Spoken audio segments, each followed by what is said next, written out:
Good morning, it's Monday, and I've had this question asked a few times over the last week, which is what are the best programs and what is the best rehab for somebody that has addiction issues? And it's a simple, complex answer. The problem with people that have addiction is that we are the most narcissistic people out there.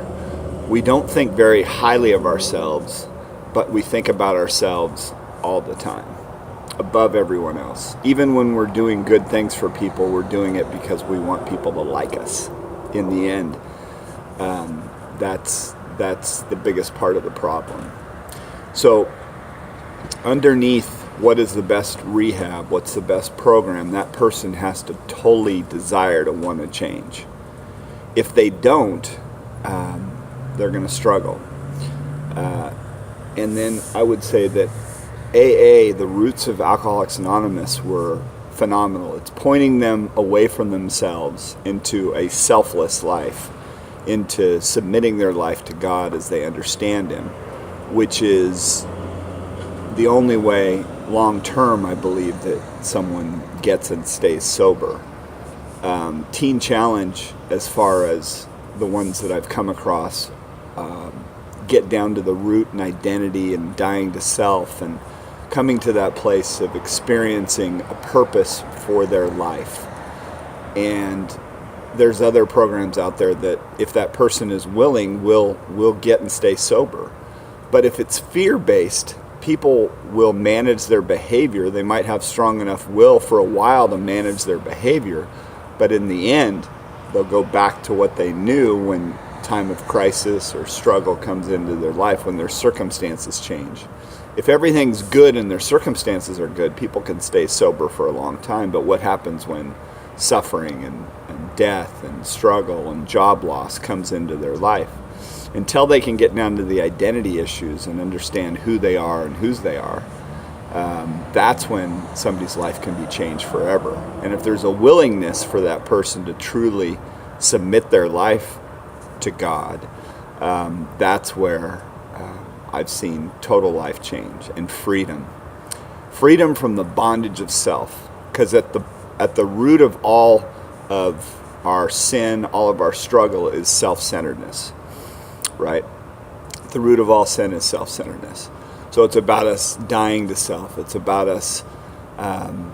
So here's another part, is that where we struggle is when we're isolated, insecure, and inward focused. And addicts are on steroids on all three of those.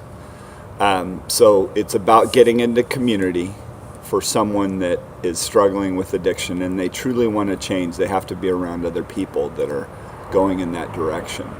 And then being transparent with everything that's going on in their life and realizing they're not going to be judged. They're going to be loved and accepted right where they are.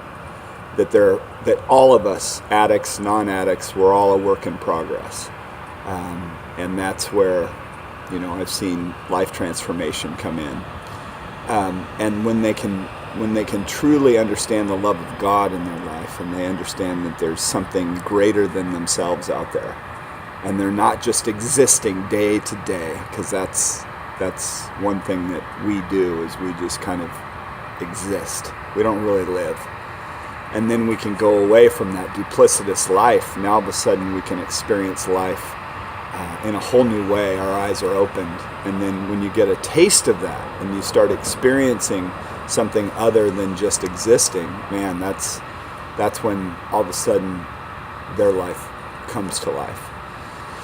So, simple, complex answer, they need to die to self, because that's where the struggle is. And then seeing a purpose beyond the day-to-day existence that they're living in now. And I do know that Teen Challenge does a great job with getting down to the identity and understanding, it's more than just them. And same with AA, the roots are getting them out of themselves. So those are good places. And then Celebrate Recovery basically copied what AA was doing, but they've done it in a way of primary saying I'm a believer in Jesus Christ. They claim who they believe in. It's not just open. So anyway, I hope that'll help.